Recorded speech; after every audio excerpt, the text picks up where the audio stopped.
안녕하세요. 웅덩이 매매법 레버리지 ETF 장기 투자자 디벨로몽입니다. 오늘도 계좌 간단히 먼저 공개합니다. 왼쪽의 미국 직투 계좌는 1억 9천만 원 수익 중이며 오른쪽의 ISA 계좌는 140만 원 손실 중입니다. 그리고 두 번째 계좌 수익권 저액이 있고 마지막으로 비트코인은 5,600만 원 수익 중입니다.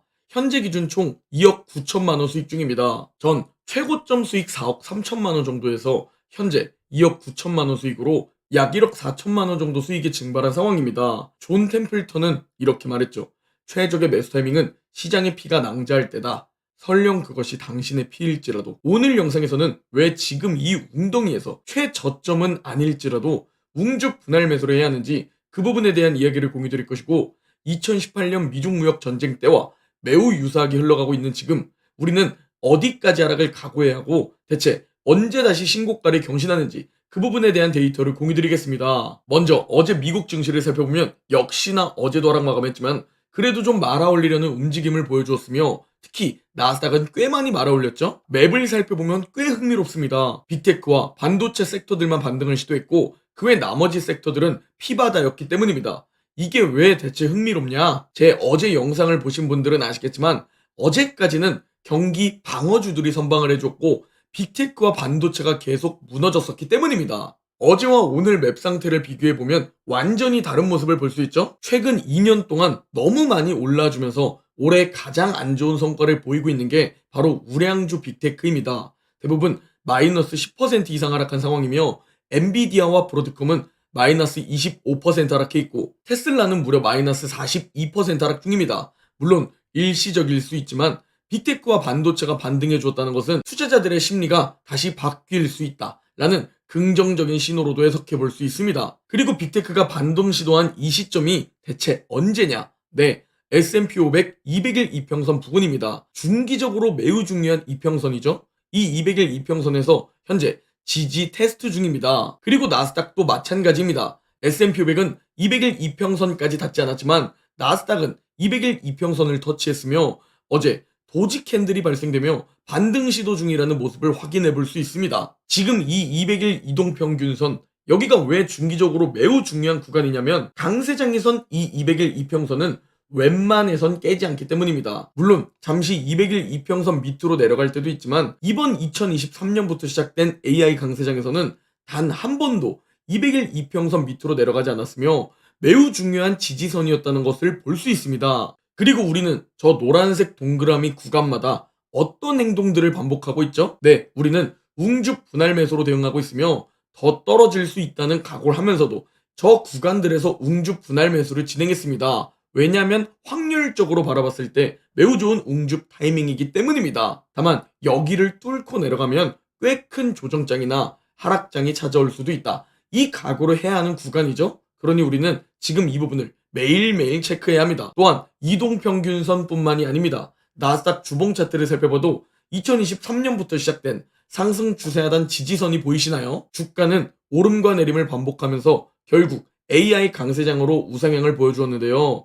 내림을 줄 때 기막히게 지지받고 올라가는 모습을 볼 수 있습니다. 그리고 200일 이평선 터치와 함께 상승 추세하단 지지선에도 닿았죠? 그래서 지금 비중을 조절하며 웅주 분할 매수를 진행하는 겁니다. 먼저 2023년 3월엔 SVB 파산 사태가 터졌지만 여기서 반등이 나와주었으며 2023년 10월엔 미국 신용등급 강등 사태와 이스라엘 하마스 전쟁, 국채금리의 폭등으로 매우 큰 3개월짜리 조정장이 찾아왔지만 결국 여기서 또 지지받고 반등해 주었죠. 그리고 2024년 8월엔 엔캐리 트레이드 청산 우려라면서 블랙먼데이 사태가 터졌었는데요. 역시나 이 구간에서 반등을 주었습니다. 그리고 이번에는 스태그플레이션 우려, 트럼프 관세 전쟁으로 지금 이 구간에 근접해 있습니다. 조금 더 떨어질 수도 있지만 만약 강세장이 지속된다면 지금은 매우 좋은 웅주 타이밍이라고 보고 있고, 저와 멤버십 분들은 비중 조절을 하면서 웅줍하고 있는 상황입니다. 지금 200일 이평선 터치를 보나 상승 추세하단 지지선 터치를 보나 현재 차트적으로 매우 중요한 지점입니다. 그리고 대통령 1년차 계절성 주가 추이를 봐도 매우 중요한 지점입니다. 3월 그 어딘가에서 보통 반등을 해주었다 라는 패턴이 있기 때문입니다. 또한 개인 투자자들의 심리를 살펴봐도, 그러니까 인간 지표를 살펴보더라도 매우 중요한 반등 구간 지점입니다. 대다수들은 현재 극심한 공포를 느끼고 있으며 개인 투자자들 대부분 약세를 전망합니다. 극소수 웅줌러인 우리는 반대로 이럴 때 탐욕을 부리고 줍줍하는 투자자들이죠. 자, 현재 단기적인 관점에서는 트럼프의 관세의 시장이 흔들리고 있습니다.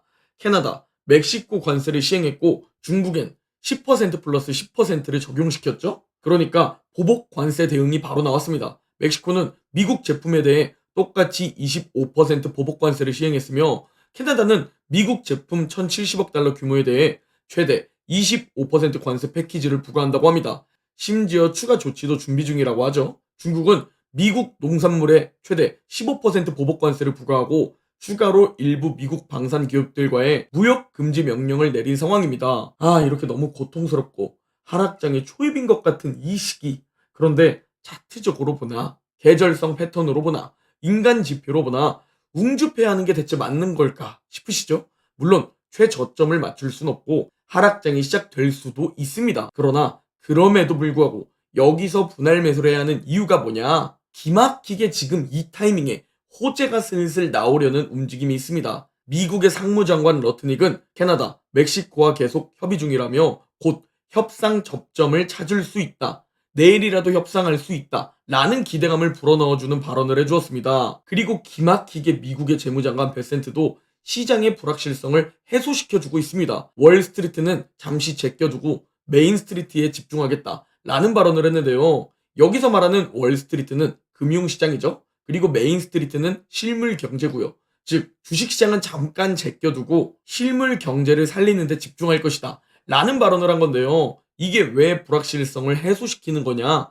이 부분을 좀 자세히 설명드리겠습니다. 바로 이번 달과 다음 달까지 관세가 집중적으로 부과되면서 불안감이 있겠지만 시장의 하락은 일시적일 것이라고 강조한 겁니다. 즉 어차피 미국 증시는 우리가 마음만 먹으면 살려낼 수 있으니까 지금은 미국의 실물 경제에 집중하겠다는 겁니다. 우리는 여기서 힌트를 얻을 수 있습니다. 단기적으로 몇 달 또는 1년에서 2년 정도 고통스러운 웅덩이가 찾아올 수 있지만 결국 트럼프 정부는 주식시장이 큰 하락을 보인다면 언제든지 구원을 해줄 가능성이 높다. 라는 힌트를 얻을 수 있죠. 그리고 이를 뭐라 부르냐? 네, 트럼프 푸시라고 부릅니다. 금융시장이 크게 하락하면 트럼프 정부가 직접 개입해서 하방을 지지해주는 역할 개념이라고 보시면 됩니다. 그리고 트럼프 1기 때도 지금과 매우 유사하게 관세 전쟁, 무역 전쟁을 펼쳤는데요. 지금처럼 이 관세 때문에 주가가 크게 급락했던 시기들이 보일 겁니다. 갑자기 주가가 크게 급락을 보이면 트럼프는 협상을 진전시켜서 도와주거나 관세를 유예한다거나 긍정적인 가이던스를 던지면서 금융시장의 하방 지지 역할을 해주었죠. 그리고 올해 기막히게 정말 비슷하게 흘러가고 있고 어제 러트닉 상무장관은 협상 진전 뉘앙스를 풍겼고 베센트 재무장관은 단기적인 증시 하락이 있겠지만 결국은 더 올라갈 것이라고 대놓고 안심시켜 주었죠. 자, 그렇다면 우리는 2018년 미중 무역 전쟁 때 하락폭과 회복 기간을 살펴봐야겠죠. 미중 무역 전쟁 때 트럼프 정부가 개입을 했음에도 약 마이너스 25% 정도 하락한 모습을 볼 수 있습니다. 117일 정도 하락했고 회복까지는 93일 소요되었죠. 이걸 보면서 우리는 이번에도 약 마이너스 25% 정도 하락할 수 있겠구나. 트럼프 정부는 이 정도의 하락은 용인하겠구나 라는 각오 인지를 해둘 수 있습니다. 여러분, 저는 분할 매수를 강조하나요? 아니면 몰빵 매수를 강조하나요? 네, 항상 마라톤 선수라고 생각하시고 긴 호흡으로 잘게 쪼개서 분할 매수하셔라 라는 강조를 들어오고 있죠. 왜냐면 2018년 미중 무역 전쟁 때 나스닥 200 QLD가 마이너스 30% 떨어졌을 때 이때 반등을 준다고 생각해 몰빵 매수를 해버리거나 현금을 다 써버리면 데드캣 바운스의 소가 현금 없이 고통에 빠져야 하기 때문입니다. 또한 그 이후 쌍바닥 찍고 반등해주네 라고 생각해서 마이너스 32%에 몰빵해버린다면 실제 바닥은 마이너스 43%로 쌍바닥 지지 없이 그냥 V자 반등을 주기 때문입니다. 절대 저 바닥을 맞출 수 없습니다. 그래서 무조건 분할 매수를 해야 하는 겁니다. 하락하는데 현금이 없는 것만큼 가장 고통스러운 것이 없기 때문이죠. 그래서 그러면 어떻게 분할 매수를 하느냐? 네, 저와 함께 웅덩이 매매법으로 매수 타임마다 웅죽 분할 매수를 진행하면 됩니다. 지속적으로 월급을 모아서 웅덩이에서 줍줍하면 됩니다. 그렇다면 다시 돌아와서 지금 저 2018년 미중 무역 전쟁과 같은 마이너스 25% 정도의 하락이 만약 이번에도 찾아온다면 저건 위기일까요? 아니면 기회일까요? 정답은 사람마다 다릅니다. 투자자들이 어떤 마인드냐에 따라 바라보는 관점이 달라지게 됩니다. 비관론자는 모든 기회에서 어려움, 위기를 찾아내고 낙관론자는 모든 어려움, 위기에서 기회를 찾아낸다. 라고 윈스턴 처칠이 말했죠. 전 최악의 경우를 대비한 낙관론자입니다. 전 장기적인 관점을 가지고 결국 시간이 지나면 더 상승해 있다. 라는 관점을 가지고 하락을 위기가 아닌 기회로 바라보고 있습니다. 그리고 전 항상 저와 함께 최소 7년 이상만 투자해 보셔라 라는 멘트를 드리고 있는데요.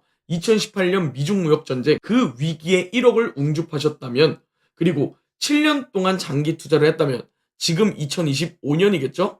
지금 2025년 여러분의 자산은 얼마나 불어나 있을까요? 네, 우리가 투자하고 있는 나스닥 두배 레버리지 QLD는 7년 동안 플러스 700% 수익률을 기록했습니다. 2018년에 웅줍했던 1억은 지금 2025년 8억이 되는 겁니다. 그 기간 코로나 팬데믹 과정도 겪었고 2022년 하락장도 만났습니다. 그럼에도 불구하고 자산은 매우 크게 불어나 있다는 겁니다. 꼭 명심하셔야 합니다. 모두에게 똑같은 상황이 펼쳐진 겁니다. 당연히 지금 웅덩이는 더 지속될 수도 있고 더 깊게 파일 수도 있습니다. 그럼에도 불구하고 절대 비관론자가 되면 안 됩니다. 비관론자들은 절대 매수 버튼을 누르지 못합니다. 또는 패닉셀 해버립니다. 그러니 같은 상황 속 낙관론자가 되어야 합니다. 비관론자들은 위기로 바라보고 매수를 못 누르고 패닉셀을 하는 이 시기에 누군가는 기회로 바라보고 웅주 분할 매수를 하고 있다는 겁니다. 비관론자와 낙관론자에겐 똑같은 상황이 펼쳐지고 있지만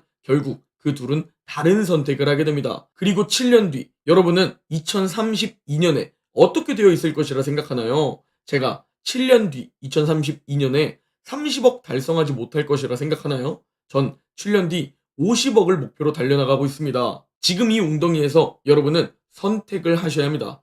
쫄아서 아무것도 못하거나 쫄아서 매도해버리거나 또는 용기를 내서 웅주 분할 매수를 하거나 결국 어떤 선택을 하시고 행동을 하실 겁니다. 그리고 그 선택에 대한 결과가 미래 여러분 인생을 결정짓습니다. 2022년 하락장에서 조롱당하고 욕먹으면서 1년 내내 웅줍한 결과입니다.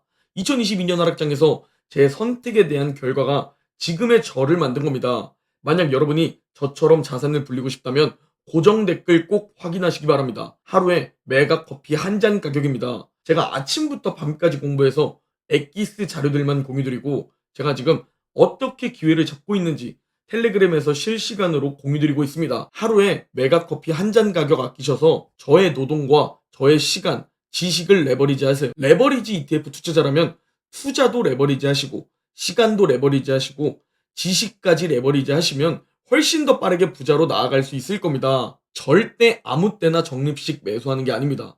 정말 중요한 웅덩이 지점에서만 분할 매수하는 겁니다. 제가 직접 보여드리고 공유 드릴 테니 이번 기회 부디 놓치지 않으셨으면 합니다. 오늘 영상은 여기까지입니다. 제 영상이 도움이 되셨다면 구독, 좋아요, 댓글, 알림 설정 부탁드립니다. 그럼 다음 영상에서 뵙겠습니다.